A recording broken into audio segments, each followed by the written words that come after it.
Glória a Deus. Tome sua Bíblia, por gentileza. Carta do apóstolo Paulo, primeira carta do apóstolo Paulo aos Tessalonicenses. Não é a mesma mensagem, Cleiton, é outra. Capítulo 5. Última vez que o Cleiton me viu pregar, eu preguei no capítulo 4, né?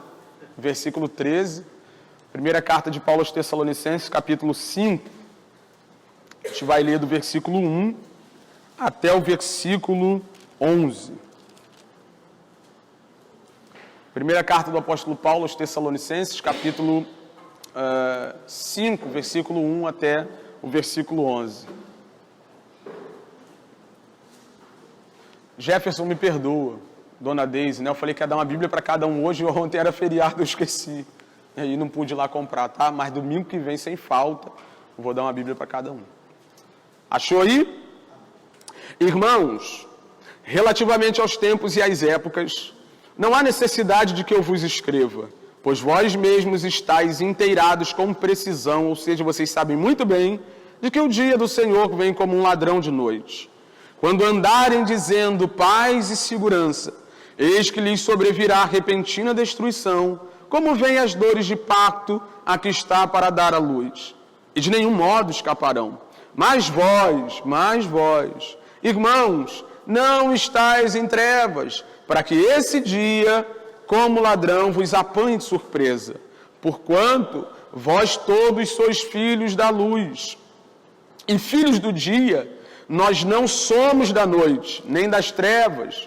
Assim, pois, não dormamos como os demais.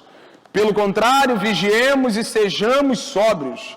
Ora, os que dormem, dormem de noite, e os que se embriagam, é de noite que se embriagam. Nós, porém, que somos do dia, sejamos sóbrios, revestindo-nos da couraça da fé e do amor, e tomando como capacete a esperança da salvação. Porque Deus não nos destinou, olha a predestinação aí, para ira, mas para alcançar a salvação mediante nosso Senhor Jesus Cristo, que morreu por nós e para que, quer vigiemos, quer durmamos, vivamos em união com Ele. E agora a parte prática, consolai-vos, pois, uns aos outros e edificai-vos reciprocamente, como também estáis fazendo. Amém? O apóstolo Paulo escreveu essa carta, a primeira carta aos Tessalonicenses, logo depois que ele precisou sair correndo da cidade dos Tessalonicenses. Na terceira viagem missionária, que começa no capítulo 15, no final do capítulo 15, o apóstolo Paulo chega à cidade de Tessalônica, depois de passar por aquele episódio de ser preso, cantar à meia-noite, Deus sacudiu o cárcere lá em Filipos. Ele chega em Tessalonicenses, na cidade dos Tessalonicenses, faz o que era de costume, vai para a sinagoga para pregar o evangelho, passa 3 semanas ali, sábado após sábado pregando, é expulso dali, prega um pouco mais e depois o pessoal daquela cidade, em especial os judeus, se levantam para perseguir o apóstolo. Com a sua vida em risco, ele vê a necessidade de sair correndo dali, deixa uma igreja recém-convertida, né? Acredita-se que Paulo não ficou ali mais de 1 mês e meio. Foi o tempo que ele usou para plantar aquela igreja em Tessalônica. Não ficou muito tempo ali, precisou sair correndo daquela cidade. Contudo, a gente consegue perceber no contexto que Paulo foge da cidade, corre da cidade, mas continua preocupado com os cristãos que lá estão. Porque ele passou tão pouco tempo lá, que na cabeça do apóstolo, ele não ficou o suficiente para instruir os cristãos daquela cidade na verdade do evangelho, consolidar aquela igreja. Na cabeça do apóstolo, o tempo foi muito pouco, e não foi suficiente para que os irmãos que ali receberam a fé, aceitaram Jesus, tivessem a sua fé consolidada. E o que ele faz? Ele pega um de seus melhores obreiros, um de seus melhores colaboradores, a saber, Timóteo, e diz: Timóteo, eu estou preocupado com os irmãos lá de Tessalônica. A igreja nova, recém-convertida, não ficou muita gente lá para ajudar. Volta lá e vê o que aconteceu com essa cidade. Timóteo volta, no meio do caminho, Paulo já estava em Atenas, e depois de 6 meses, Paulo encontra Timóteo em Corinto. Já estava em Corinto, depois de ter passado por Bereia, Atenas, chega em Corinto.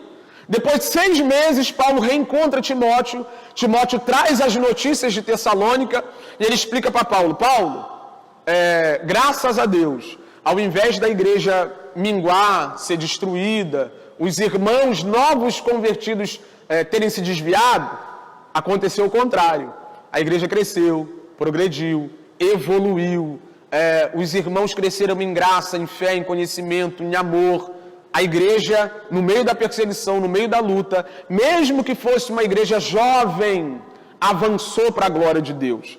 E aí, quando ele recebe essas notícias, ele escreve essa primeira carta aqui, para falar da satisfação dele, da alegria dele, pelo fato dos irmãos ali não terem abandonado a fé, apesar de não terem ouvido tanto sobre a fé cristã.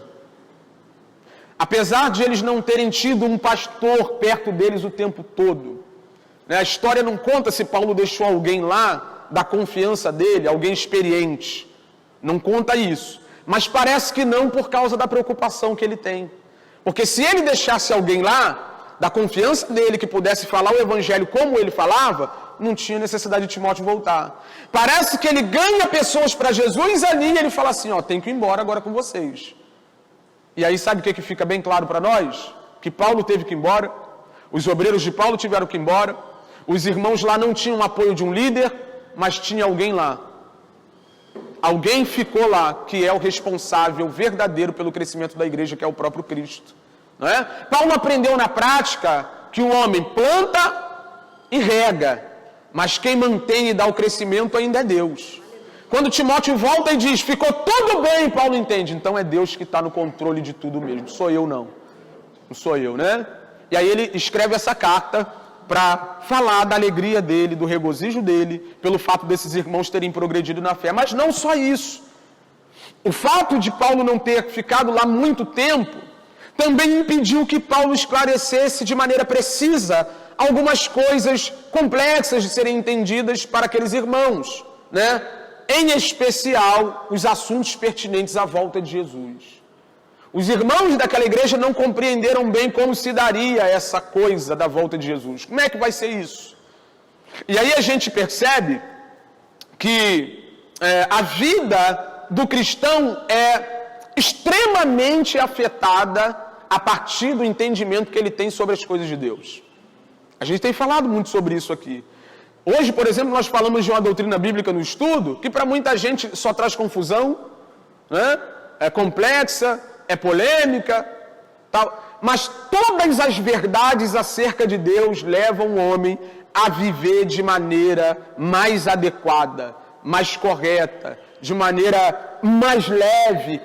O que nós conhecemos acerca da verdade de Deus molda a maneira como nós andamos. E eu vou explicar isso agora, como isso funciona na prática. Os irmãos não entenderam como se daria a volta de Cristo, né? Eles pensavam que Cristo voltaria naqueles dias, que eles estariam vivos nos dias, ou no dia que Cristo voltasse. Como na cabeça deles Cristo já estava para voltar, sabe o que eles começaram a fazer? Largar o emprego, largaram a vida, largaram tudo. Jesus vai voltar, para que eu vou pegar BRT lotado? Jesus está vindo buscar a sua igreja, para que eu vou acordar 4h30 para pegar o trem? Eles começaram a largar tudo. E olha o que Paulo diz para eles no versículo 10 do capítulo 4, ele diz assim, só ouve. E na verdade, estáis praticando isso mesmo, para com todos os irmãos em toda a Macedônia. Contudo, vos exortamos, irmãos, a progredirdes cada vez mais e a diligenciardes por viver tranquilamente, cuidar do que é vosso. Está vendo que o povo parou de cuidar do que era seu? O povo começou a viver de maneira... A moda, vão-se embora, Jesus vai voltar, vou largar minha vida. Aí Paulo instrui ele, não, cuida do que é de vocês. Vai estudar, vai fazer um curso, vai cuidar da família, vai viver de maneira mais adequada possível, de acordo com a vocação de vocês. E aí depois ele diz, e a trabalhar com as próprias mãos, como vos ordenamos, de modo que vos portais com dignidade para com os de fora e nada venhais precisar. Ele reforça essa ideia. Na segunda carta, não lembro a referência exata, mas na segunda carta ele chega a dizer, cara, se você largar o emprego e não trabalhar, tu também não vai comer, não. Por quê? Porque a vida que nós levamos, está fazendo alguma coisa, está vivendo, propriamente dito, não impede de que, naquele grande dia, quando Cristo buscar a sua igreja, você vá junto com Ele. Então você está vendo como a compreensão correta das coisas afeta toda a nossa vida? Como a compreensão correta das Escrituras afeta todo o nosso modo de viver? É por isso que muita gente hoje tem sofrido muito, carregando o mesmo fardo que se carregou nos dias de Jesus. Os fariseus colocavam um fardo de obediência à lei sobre os judeus daquela época e o povo estava moído, amassado. Sabe por quê? Porque nem os fariseus conseguiam cumprir a lei, que dirá o povão, que não tinha a mesma proximidade e intimidade com a lei, né? E aí Jesus diz, vinde a mim, todos os que estão cansados e sobrecarregados, eu vou aliviar vocês. Está tudo errado e por isso que vocês estão cansados. Está tudo errado e por isso que vocês estão andando de maneira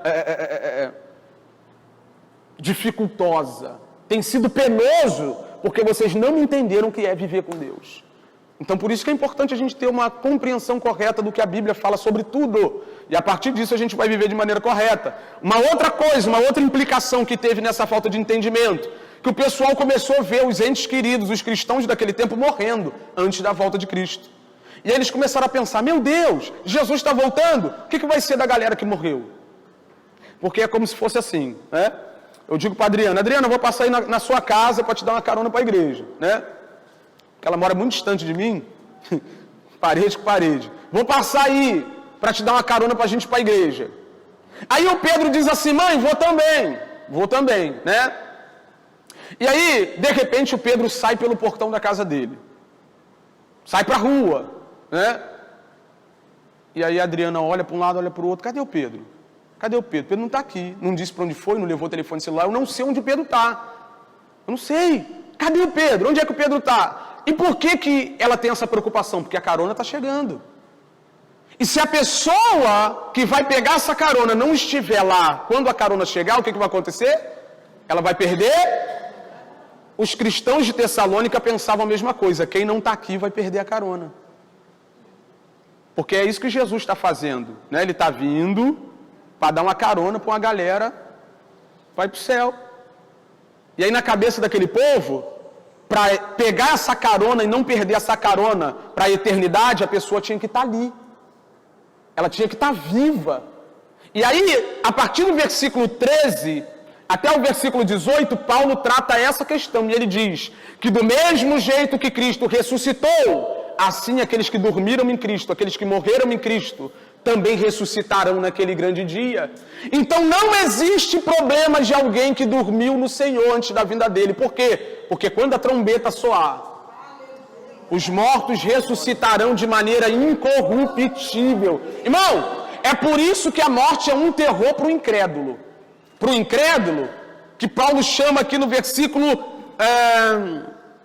13, de sem esperança. Para esse povo a morte é o terror. Por quê? Porque eles não sabem para onde vão, não sabem o que tem depois da morte. Mas para quem dorme em Cristo Jesus, sabe que quando a trombeta soar, o corpo vai ser ressurgir, vai ser ressurreto, a alma entra num corpo glorificado e nós estaremos com Ele para sempre. É isso que ele diz. Então ele esclarece isso dizendo, a morte de Cristo pagou os nossos pecados. A morte de Cristo pagou a dívida que nós tínhamos, né? Mas a ressurreição de Cristo venceu o maior inimigo que o homem tinha, que era a morte. Sabe? Ele triunfou sobre a morte. E se você quiser saber um pouco mais sobre morte e ressurreição, lê o primeiro aos Coríntios, capítulo 15, Paulo só fala sobre isso, e ele termina dizendo que quando a trombeta soar, esse corpo que é corruptível vai se revestir de incorruptibilidade, esse corpo que é mortal vai ser revestido de imortalidade, vai ser transformado, então se cumprirá a palavra que está escrita, tragada foi a morte pela vitória. Quando Jesus voltar, a morte não terá poder sobre as nossas vidas mais. Bem? Ele diz que Jesus vai voltar, ele diz que os mortos ressuscitarão, ele diz que os mortos ressurgirão, ele diz que haverá um encontro entre os crentes vivos e os crentes mortos. Isso é para consolo dos irmãos que estavam sofrendo, né? Você que perdeu alguém, que está chorando ainda por alguém que dormiu no Senhor, fica tranquilo, haverá um encontro, haverá uma reunião naquele grande dia. Todos os santos de todos os tempos, de todas as eras, estarão reunidos junto ao Senhor nos ares. Nós encontraremos aqueles que dormiram no Senhor. Ele consola esse povo dizendo isso. Jesus está voltando, vai buscar sua igreja, vai ressuscitar os mortos, e nós estaremos junto com eles de maneira definitiva. Aí, eu começo a dizer para você, ó, o dia está chegando. Esse dia está chegando, Jesus está voltando, vai vir buscar sua igreja. Nesse grande dia ele vai ressuscitar os mortos, vai haver um encontro com o Senhor nos ares, o glorioso dia do Senhor, o dia da vinda do nosso Deus. E é automático que se cria em você a mesma expectativa ou curiosidade que se criava nos irmãos daquela época. Suponhamos que eu tenha dinheiro para isso, né? Não tenho, mas suponhamos que eu tenha. Aí eu chego aqui na igreja e falo assim, irmãos, aluguei um resort de luxo, ninguém vai pagar nada, comida do bom e do melhor, piscina, sei lá, montei tudo lá, tudo pra gente passar um dia lá. Beleza? E eu não falo que dia é esse.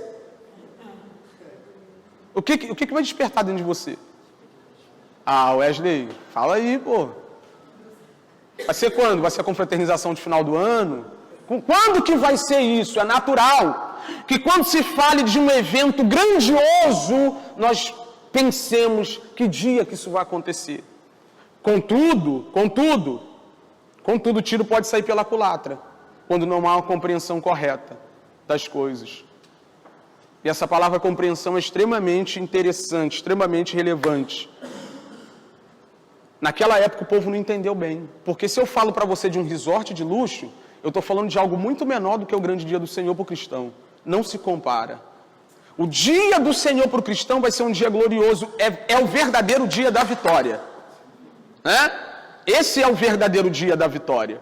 Quando a trombeta soar, esse corpo aí ruim que está aí, for revestido de incorruptibilidade, quando você for transformado naquilo que há de ser, onde está escrito na tua Bíblia, na minha Bíblia, Ele enxugará dos nossos olhos todas as lágrimas, não haverá dor, não haverá pranto, não haverá luto.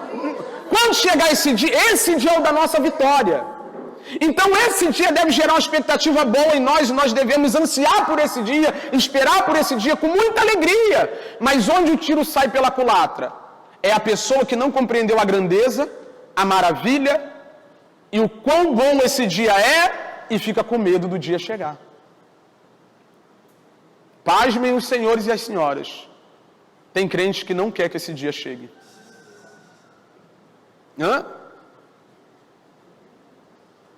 Eu já tive experiência de falar no meio de pessoas, Jesus podia voltar hoje, e a pessoa fala, tá maluco?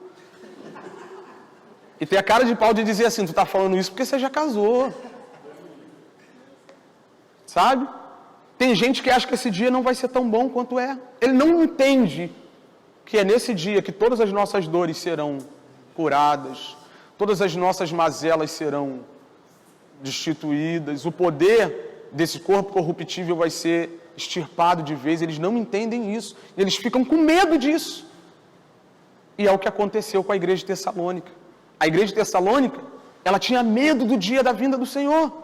E ela ficava preocupada, quando vai ser, como é que vai ser? Eu vou estar pronto, não vou estar pronto, como é que vai ser isso? Desesperado, será que eu perco essa carona? Como é que vai ser? E ele entra no texto que nós lemos. Você pode colocar pra gente, Giovanni, já está aqui? Olha lá, ó.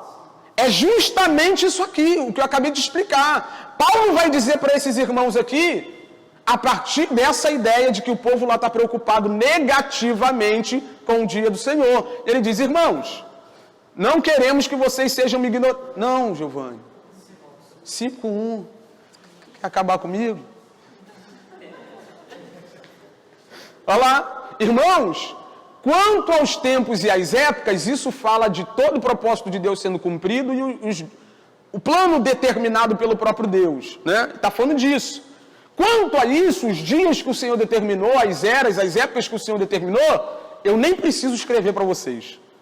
Eu nem preciso tocar nesse assunto, eu não preciso falar para vocês sobre data, sobre o dia que o Senhor vai vir. Não preciso, não tem necessidade disso. Versículo 2.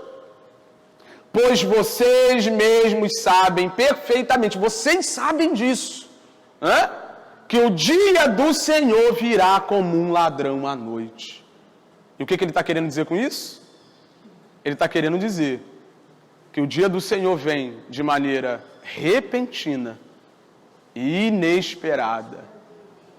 Amém? Repentina e inesperada. Quem é que fica esperando o ladrão, irmão? Quem é que fica em casa, sentado no sofá, para esperar esse sem vergonha entrar aqui? Já deixa eu ligar para a polícia, porque eu sei que ele está vindo. Quem que fica assim? E também de maneira repentina, quando vê ele chegou, bateu e levou o que tinha que levar. É dessa maneira que o Senhor virá. De maneira repentina e inesperada. E isso a gente vai ver ao longo do texto que não deve ser um problema para o cristão. Porque a Adriana não sabe a hora que eu chego lá para dar carona, mas se ela estiver pronta, tem algum problema nisso?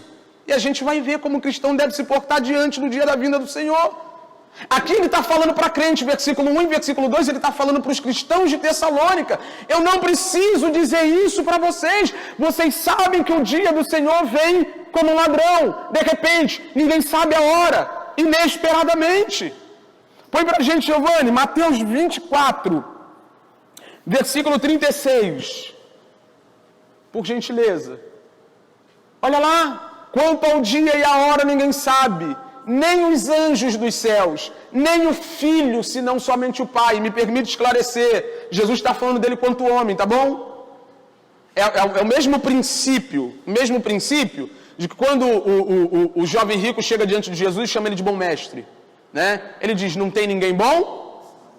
Ele estava dizendo que ele não era bom? De maneira nenhuma. Ele estava dizendo, ou ele estava falando para o jovem rico, porque o jovem rico fez uma abordagem a ele como se ele fosse um homem comum.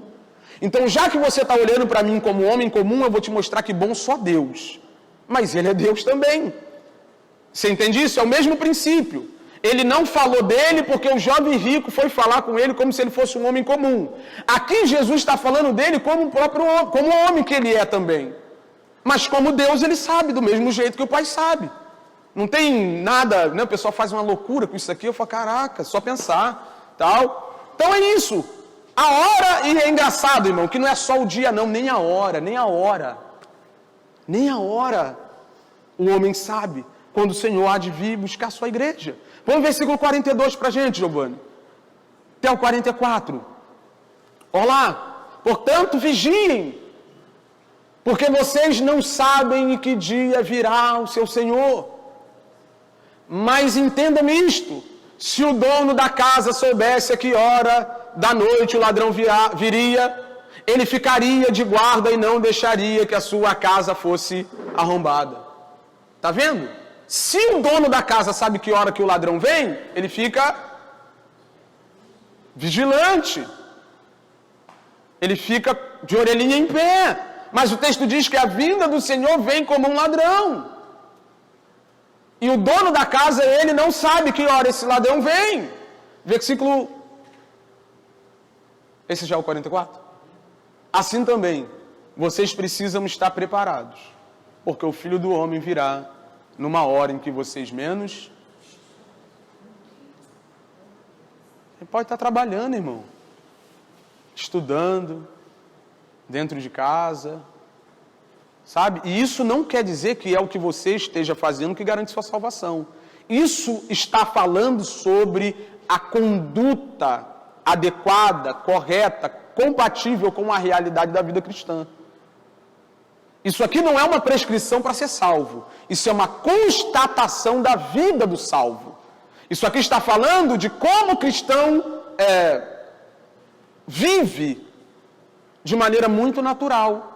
Está todo mundo por aí, a gente vai ver isso no próximo versículo, distraído, dormindo. Mas o cristão não. O cristão não. O cristão está vivendo exatamente de acordo, compatível com o dia da vinda dele. Amém? Olha o que ele diz. Ele diz ainda no capítulo 25, versículo 13, de Mateus ainda. 25, 13. Lá, ó, portanto vigiem, porque vocês não sabem o dia nem a hora. Vigilância aqui, não está falando de um ato de ficar olhando alguma coisa esperando. Está falando de um estilo de vida. Um estilo de vida que não será surpreendido pelo dia do Senhor. Entendeu? Então não é parar no trabalho, no meio do expediente, e ficar assim. É estar trabalhando de acordo com a sua vida regenerada e restaurada a partir da obra de Cristo. Não é enquanto o professor está aplicando a prova, calma aí, professor, deixa eu olhar se ele vem. É viver de maneira natural, de forma que aquele grande dia não te pegue desprevenido. E é comum do ser humano ficar querendo saber do dia, querendo saber da hora. Lembra dos apóstolos, quando Jesus subiu, ou estava para subir, Atos 1:7, ele diz o quê? E Jesus deu um fora nos apóstolos com muita classe, né? Senhor, que dia? Quais são os tempos que... quando que o Senhor vai restaurar o seu reino a Israel? Ele diz assim, ó, não cabe a vós saber os tempos e as eras determinadas pelo Pai. O que Jesus estava falando para eles? Não interessa. É isso que ele estava falando para eles. Quando que o Senhor vai restaurar o reino? Não cabe a vós saber os tempos e as eras determinadas pelo Pai. Ou seja, não interessa. E aí ele continua dizendo, mas recebereis poder. Para que alguém precisa de poder? Justamente para viver essa vida vigilante. Para viver de acordo com a vontade de Deus. Para não negar Jesus sabendo que a qualquer hora ele chega. Você compreende isso? Aí no versículo 3, capítulo 5 lá, Giovanni, por gentileza, de Tessalonicenses. No versículo 3, ele sai de um foco, ele estava falando para crente, no versículo 1 e 2, e agora ele vai falar sobre não crente. Isso aqui ele está falando dos ímpios, dos incrédulos. E ele diz assim, ó, quando disserem paz e segurança, deixa eu parar aqui rapidinho. Ele tem em mente aqui a mensagem dos falsos profetas do Antigo Testamento. Porque a mensagem do falso profeta está de acordo com a vida do falso cristão. A mensagem do falso profeta está de acordo com a vida do falso cristão. Como a vida do falso cristão está de acordo com a mensagem do falso profeta. Jeremias capítulo 6, põe pra gente, Giovanni, versículo 13, por gentileza. Quando andarem dizendo paz e segurança, olha o que Jeremias 6,13 diz. Nós vamos ler o 13 e o 14. Desde o menor até o maior, todos são gananciosos. Profetas e sacerdotes igualmente, todos praticam um engano. Na minha tradução diz que eles são falsos, né? Versículo 14. Eles tratam da ferida do meu povo como se não fosse grave. Ah, meu irmão, é só ligar a TV no primeiro noticiário que aparecer, e se você disser para mim que o problema da humanidade não é tão grave assim, a gente vai se embolar.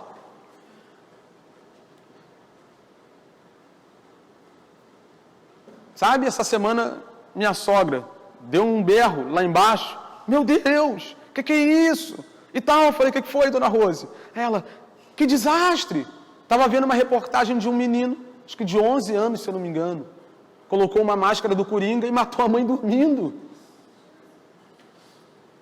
Quem estava aqui no dia que eu preguei sobre o efeito da queda na criação, viu que eu li uma série de tragédias, uma série de desastres. E como que a gente vai ficar dizendo que a coisa não está tão ruim assim? Os homens caminhando a passos largos para o inferno, o lago de fogo preparado para Satanás e seus anjos, também esperando os rebeldes, os homens que não respeitam o Evangelho, que não assumem um compromisso com Cristo pelo Evangelho. Como que eu vou dizer que não está tão ruim se o que espera esse povo é lago de fogo? Como que eu vou dizer, calma, cara, não está tão ruim assim não, a ferida não é grave não. Se o índice de divórcio aumenta no meio da igreja do mesmo jeito que aumenta fora dela. Se o povo lá de fora não quer colocar o pé aqui dentro entre nós porque julga que nós somos hipócritas e somos iguais a eles. Como que não está tão ruim assim? Como que não está tão ruim se hoje o discurso contemporâneo é que você tem que vencer a todo custo, que o que importa é você, que você é o Deus da sua vida, que você pode tudo, tu não pode nem respirar, cara. Quem pode garantir acordar no outro dia com saúde aqui? Quem dentre nós pode dizer que amanhã vai acordar, levantar e vai fazer alguma coisa? Tiago diz que isso é prepotência maligna. O homem dizer, amanhã eu vou a tal lugar, vou trabalhar e vou ficar rico. O homem deve dizer, se Deus quiser. E o homem contemporâneo não quer saber de Deus.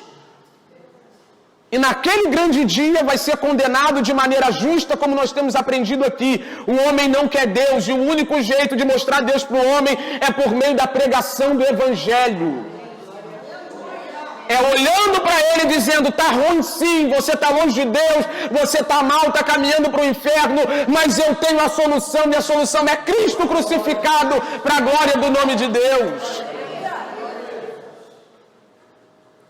Tratam da ferida do meu povo como se não fosse grave. Como que eles tratam isso? Dizendo, paz, paz, quando não há paz alguma. Sabe o que eu costumo dizer sobre isso? Isso aqui é band-aid no câncer. Precisa de cirurgia profunda. E o cara coloca um curativo por cima. Não, Deus vai te abençoar, irmão. Deus vai te dar vitória. Estava conversando num outro momento e falando sobre um amigo meu. Tem não, acho que tinha, né? Acho que hoje já venceu. Problema com pornografia. Ele dizia, Wesley, eu vou para a igreja para ser confrontado. Eu queria ser livre da pornografia. E quando eu chego lá, o meu pastor diz que eu vou vencer. Não estou conseguindo vencer nenhum site pornográfico. Vou vencer mais o quê? Isso é band-aid, irmão, no câncer. Isso é dizer que não está tão ruim assim e, sabe, aquele que está precisando de salvação vai vencer na vida. Vencer no quê? O que adianta o homem conquistar o mundo inteiro e perder sua alma, suas palavras de Jesus? Daqui a pouco ele está vindo, vai buscar sua igreja, e se ele demorar mais um pouco, tu vai morrer. Eu vou morrer, nós vamos morrer. Mas eu já disse aqui que a morte não é um problema para aquele que entendeu que alguém já venceu lá na cruz do Calvário. Você compreende isso? Então, quando Paulo fala sobre isso, ele introduz a parte dos ímpios falando isso, ele está se referindo aos falsos profetas, que diziam paz, paz, quando não havia paz. E quando você prega para um povo dizendo, gente, está tudo bem, tu acha que eles vão sair daqui preocupados com a vida? Quando você diz para um povo extremamente corrupto, não, tá legal, não tá tão ruim assim não, é 2 mulheres, mas, sabe, é só união estável, mas quando você vai dizendo isso para essas pessoas assim, tu acha que elas vão se preocupar com arrependimento? E aí Paulo continua dizendo lá, ó, quando disserem paz e segurança, então, de repente, a destruição virá sobre eles, como dores à mulher grávida, e de modo nenhum escaparão. Qual mulher grávida escapa da contração? Toda mulher grávida tem que se sujeitar e passar pelas dores de parto. É inevitável. É inevitável de que uma mulher sinta as dores da gravidez. Da mesma maneira que é inevitável que a destruição venha sobre aqueles que estão vivendo.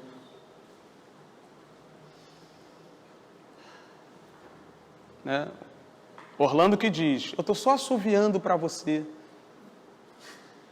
Eu só estou assoviando, eu não estou nem aí. É esse povo que vai ser pego naquele grande dia. É esse povo aí que naquele grande dia não vai ter escapatória, não vai ter escapatória. Eles estão pensando que a vida é um morango. Estão vivendo como se fossem conquistar, tirar onda com a cara do eterno e fosse ficar por isso mesmo. Abre para a gente, Giovanni, por gentileza. Mateus 24, 37 e 39. por favor. Olha lá, ó. Como foi nos dias de Noé, assim também será a vinda do Filho do Homem. Até o 39, para a gente, por favor. Pois nos dias anteriores ao dilúvio, o povo vivia comendo e bebendo, casando-se e dando-se em casamento, até que o dia em que Noé entrou na arca. 39. E eles nada perceberam, até que veio o dilúvio e levou a todos. Assim acontecerá. Sabe o que o povo vai estar fazendo quando Jesus voltar? Querendo se formar. Querendo casamento. Querendo abrir empresa. Wesley, isso é pecado? De maneira nenhuma. Não é pecado se formar, abrir empresa. Não é pecado trabalhar, construir uma boa casa, comprar uma casa de praia, se comprar me chama. Não é pecado, nada disso é pecado. Onde que o pecado se configura? É quando você perde a consciência de que Jesus está voltando. E que antes mesmo dele voltar, você tem compromisso com o estilo de vida, com o lugar para o qual ele há de te levar. Esse povo aqui, dos dias de Noé, eles viam a arca sendo construída. Comiam, bebiam, casavam-se, se davam em casamento. Eles viviam a vida sem levar Deus em consideração. Eles viviam a vida sem levar o juízo em consideração, até que o juízo veio. Eu canso de dizer isso, irmão. É como um filho que a mãe fala, vou te pegar. Vou te pegar. Vou te pegar. Eu vou te pegar. Sabe por que o filho fica tirando onda? Porque ela ainda não pegou. Mas o dia vem. Vem ou não vem, irmão? Pô, minha saudosa avó que eu diga, né, mãe? Meu Deus. Minha mãe pegava, mas como minha avó não tinha ninguém. As vós são uma bênção, né? Sabe? O dia vem, irmão. E não me importa. Não me importa. Deus não quer saber se você está muito preocupado em casar. Se você está muito preocupado em construir a sonhada casa. Em comprar o sonhado carro. Ah, não, eu estou muito dentro de igreja. Aqui a gente ensina que você não deve ficar enfiado dentro de igreja. É melhor você ser igreja lá fora do que ficar enfiado dentro de uma igreja, né? Contudo, o que nós estamos falando é que sua vida espiritual está quebrada, está moída, se é que você tem uma vida espiritual, porque a Bíblia diz que pelo fruto a gente conhece que árvore é qual. O povo de Deus está ligado, irmão, está trabalhando ligado, construindo ligado, abrindo empresa ligado, está estudando ligado, está indo para a faculdade ligado, fazendo curso ligado, sabendo que ele está vindo aí. Agora o povo lá de fora está casando, fazendo as mesmas coisas que nós fazemos, se lixando para o juízo que está a caminho. Você compreende isso? Meu Deus, meu tempo. Para a gente só, Giovanni, só vou ler mais esse aqui para a gente continuar. É 2 de Pedro 3:1, até o versículo 7. E esse texto aqui, irmão, esse texto que a gente vai ler agora, é mais atual do que o jornal de amanhã. Olha isso aqui, ó. Amados, esta é agora a segunda carta que lhes escrevo. Em ambas quero despertar com estas lembranças. Isso aqui é muito lindo, isso aqui é terrível. Por que a gente prega a palavra para crente? Por causa disso aqui. Esse versículo aqui explica por que se prega a palavra para crente. Em ambas quero despertar com estas lembranças a sua mente sincera. Na minha versão está escrito esclarecida. Isso aqui está falando da mente do regenerado. A mente do regenerado já foi esclarecida. Já é uma mente sincera, com predisposição para aceitar a palavra de Deus, né? Para que vocês se lembrem. Por que a gente ensina a palavra? Por que a gente prega a palavra mesmo para o regenerado? Para que a mente dele, sincera ou esclarecida, sempre lembre, seja saturada da palavra. A palavra precisa moldar a sua vida. Ele vem, faz a obra, esclarece sua mente, joga luz na sua mente, mas quem enche sua mente com a verdade é o pregador. É a leitura da palavra, é a meditação nas escrituras. Então você pode ter uma mente sincera, regenerada, esclarecida, mas não suprida com a verdade que se deve lembrar. Então você tem que ouvir Bíblia o tempo todo, porque é ela que vai conduzir sua mente esclarecida. Amém? Versículo 2, Giovanni, por gentileza. Das palavras proferidas no passado pelos santos profetas, e do mandamento do nosso Senhor e Salvador, que os apóstolos de vocês lhes ensinaram. Palavras são essas. Antes de tudo, saibam que, nos últimos dias, surgirão escarnecedores, zombando e seguindo as suas próprias paixões, ou seja, gente que quer andar de acordo com a sua própria vontade. Gente que não se curva à vontade de Deus, gente que não vigia. É esse povo aqui, escarnecedores, zombando e seguindo as suas próprias paixões, suas próprias vontades.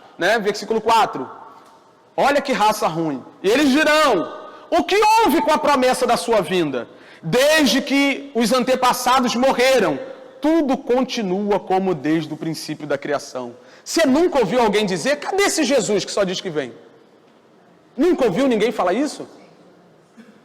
Vocês falam de Jesus que vai voltar? Eu era criança, eu ouvia isso. É o escarnecedor. Olha o que eles dizem. Desde que os antepassados morreram. Eles estão falando de centenas de anos para trás. Em outras palavras, desde muito tempo se fala do Messias. Desde muito tempo se fala que Jesus vai voltar. E cadê esse Jesus? Cadê ele? Tudo continua como desde o princípio da criação. Em outras palavras, vocês falam e a vida continua, não muda nada. É isso. Você já teve uma experiência dessa? De ver alguém dizendo que Jesus é esse, que fala que vai voltar e até hoje não voltou. Não é? Está escrito na Bíblia. Essa carta foi escrita 2000 anos atrás. É por isso que eu estou falando que parece o jornal de amanhã. Você ainda vai encontrar pessoas por aí dizendo que esse negócio de Jesus voltar é coisa de maluco. Amém? Mas vamos continuar lá o texto. Mas eles deliberadamente se esquecem de que há muito tempo, pela palavra de Deus, existiam céus e terra. Esta formada de água e pela água. E pela água, o mundo daquele tempo foi submerso e destruído. De que ele está falando aqui? Oi? De que ele está falando? Em outras palavras, se Deus destruiu o mundo uma vez... Irmão, o que mais existe ao longo da história é prova de que a ira de Deus é uma realidade. Ao longo do tempo, Deus vem derramando a sua ira de maneira parcial, mas haverá um dia em que todos aqueles que rejeitaram o Cordeiro e de maneira deliberada viraram as costas para o Criador, hão de sofrer a sanção que está guardada, reservada para todo rebelde e todo ímpio. Ele termina no 7 dizendo: pela mesma palavra, os céus e a terra que agora existem estão reservadas para o fogo. Ela foi destruída com água no passado, mas agora está reservada para o fogo, guardados para o dia do juízo e para a destruição dos... Pode deixar falar que Jesus não vai voltar, irmão. Pode deixar. É a mesma... Eu vou voltar para o exemplo do menino, que zomba da cara da mãe. A mãe falou 10 vezes que ia pegar, não pegou. Vai nutrindo no coração do menino a ideia de que a mãe só fala. E aí ele fica zombando. A mãe fala, né? Falar, pô. Não é? Amanhã. Mas o dia do juízo vem, irmão. O dia do juízo vem. Mesmo que a gente não acredite, ele vem. Amém? Então ele diz que esse povo que diz paz e segurança, que zomba da paciência de Deus, um dia há de ser pego. E eles não vão escapar. Amém? Versículo 4 até o versículo 8, Paulo ele volta a falar dos cristãos e ele fala justamente do procedimento do cristão ante a eminente vinda de Cristo Jesus. E ele usa 4 figuras aqui para mostrar como que a gente deve se comportar. A primeira figura que ele usa, do versículo 4 até o versículo 8, ele usa luz e trevas, dizendo que nós somos luz e não trevas. Amém? Segundo, ele diz que nós somos dormentes, ele usa a figura dos dormentes e vigilantes. Ele diz que nós não somos os que dormem, nós somos os que vigiam.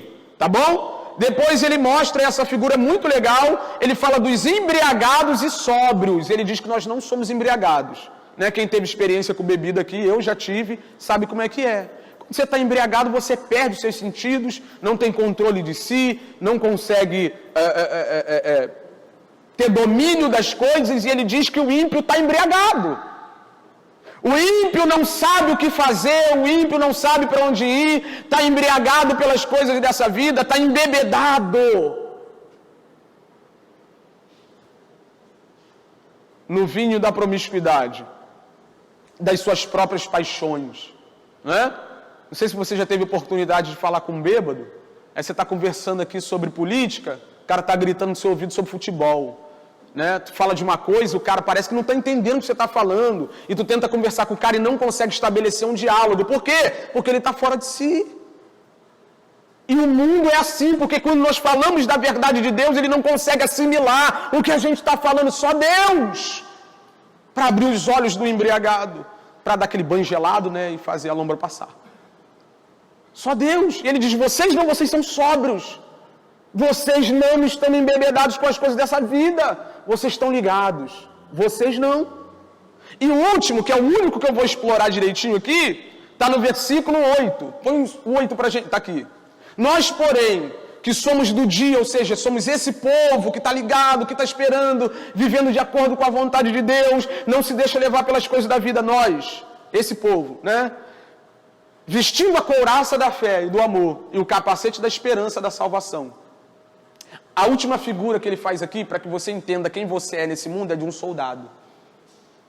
É de um soldado. Quem serviu aqui sabe. Se o seu superior te pega na guarita dormindo, vai preso. Por quê? Porque o cara que está em serviço ali no exército, ele não pode, de maneira nenhuma, deixar de vigilar, andar atento. Pensa num cara dormindo no campo de batalha, enrolado num campo de batalha. E Paulo está falando, vocês são soldados. Põe para a gente, Giovanni, 2 Timóteo, capítulo 2, versículo 3 e o 4. Olha o que ele diz. Suporte comigo os sofrimentos como um bom soldado de Cristo, versículo 4. Nenhum soldado se deixa envolver pelos negócios da vida civil, já que deseja agradar aquele que o alistou. Nenhum soldado se deixa envolver pelos negócios dessa vida. Se os negócios dessa vida estão te tirando do centro da vontade de Deus, se você está mais enrolado com as coisas dessa vida do que com a missão de viver de acordo com a vontade de Deus, cara, tem alguma coisa errada com a sua fé. Se é que você realmente tem uma fé genuína. Uma pessoa que entendeu que Jesus está voltando, que nós não somos daqui, que nós somos peregrinos, que nós estamos de passagem, que nós não somos dessa pátria antes da nossa pátria celestial, essa pessoa está ligada, entendendo que não está aqui brincando. E a gente vive hoje um tempo difícil, irmão, que o pessoal quer... não, deixa eu conquistar aqui primeiro e depois eu vou ver esse negócio de vida cristã aí. Deixa, não, calma, porque estou cheio de coisa dessa vida aqui para ver, como é que você quer que eu saiba de igreja? Nenhum soldado se envolve com os negócios dessa vida. Aí você escolhe, cara, ou você se envolve com Deus que salvou a tua alma, ou você se envolve com essa vida. E um regenerado, iluminado, cara que nasceu do alto, do Espírito, sabe muito bem que as coisas dessa vida hão de perecer. E o que está vindo por aí, irmão, é perene, é eterno, é perpétuo. Então ele não perde tempo com as coisas dessa vida. Ele continua trabalhando, ele continua estudando, continua construindo, continua fazendo tudo sem que essas coisas o roubem de Deus. Amém? Para a gente encerrar, versículo 9 e 10, e eu concluo no 11. Por que eu devo viver dessa maneira? Ligado, sabendo que Jesus vem, vigilante, de orelha em pé, sem dar mole. Por quê? Porque Deus não nos destinou para a ira, mas para a salvação, para recebermos a salvação por meio do nosso Senhor Jesus Cristo. Versículo 10. Ele morreu por nós para que quer estejamos acordados, quer dormindo. Aqui ele retoma a figura que ele usou no versículo 14 do mesmo capítulo, né? Dormindo ali já não fala de uma vida negligente. Dormindo ali fala de morte propriamente dito, né? Quer estejamos vivos quando Jesus voltar, quer tenhamos dormido nele, quer tenhamos morrido, vivamos unidos a ele. Então por que eu devo viver vigilante, ligado, acordado? Porque eu fui destinado para a salvação e não para a ira. E uma pessoa que foi destinada para a salvação, uma pessoa que sabe para onde está indo, não vai viver aqui de qualquer maneira. Por que algumas pessoas, irmãos, se dizem cristãos e vivem de qualquer maneira desligados? Elas não entenderam para onde estão indo. não sabem para onde estão caminhando, não sabem no que consiste a vida, não sabem. Não entenderam a ideia de que eles estão indo para um lugar que não é compatível com o reino desse mundo. Eles não entenderam que Deus nos tirou do império das trevas e nos trouxe. Ele não vai nos trazer, já nos trouxe para o reino do seu Filho amado. Então, o cara que sabe, que entende que não está destinado à ira, antes está destinado à salvação na pessoa bendita de Cristo Jesus, é o cara que vai andar de orelha em pé, ligado, sem deixar dinheiro tomar ele de Deus. Esses dias eu estava falando um negócio que eu amo falar. Eu amo falar. Sabe qual é a pior coisa na vida do cristão? A pior coisa não é o ilícito. Não é o pecado. O pecado todo mundo sabe que tem que correr dele. O pior na vida do cristão é o lícito. O que pode, o que é gostoso, o que a gente usufrui. Poxa, é só minha casa de praia. É lícito ou não é ir para casa de praia? É lícito ou não é construir uma boa casa? Comprar um bom carro? Tudo isso é lícito, mas se isso te roubar de Deus, isso virou o seu Deus. Hoje, nosso maior desafio é lutar contra aquilo que tem tentado nos fazer dormir, nos embriagar, tentado nos levar para as trevas novamente. Amém? Versículo 11. Por isso exortem-se e edifiquem-se uns aos outros, como de fato vocês estão fazendo. Ele retoma aqui o que ele falou no versículo 19, depois de dizer que Cristo vem. Olha o que ele diz, no 18, na verdade, do capítulo 4. Põe pra gente, Giovanni. Versículo 18 do capítulo 4. Consolem-se uns aos outros com estas palavras. Que palavras são essas? Como que nós devemos nos edificar uns aos outros? Nos exortar uns aos outros? Através da ideia de que Cristo está por aí. Se alguém dentre nós aqui chega perto de você falando que está triste, não fala que ele vai ter vitória. Não fala isso. Você vai estar piorando. Porque o dia que a vitória não vir, ele vai meter o pé. Vai falar que você é um mentiroso, que nós estamos aqui só para enganar eles. Como é que se consola um irmão? Como é que se exorta um irmão que está fraco na fé? Como é que coloca um irmão caído para cima, dizendo, aguenta firme, porque esse dia virá. A gente não sabe quando, não sabe como, em que momento, mas Jesus está vindo buscar a sua igreja e vai nos tirar dessa vida de dor e sofrimento. É assim que se consola um cristão. Pega tudo isso que eu falei, que Jesus vai voltar, que vocês vão ressuscitar, que o dia do Senhor vem como um ladrão, mas vocês estão ligados, vocês são da luz, vocês são sóbrios, vocês são como um soldado. Pega tudo isso e consola os irmãos. Mostra para o povo que está entre vocês, que vocês estão no meio do povo que estão aguardando a vinda do Senhor de toda a terra. Amém? É com isso que nós devemos consolar uns aos outros. Amém? Se coloque de pé.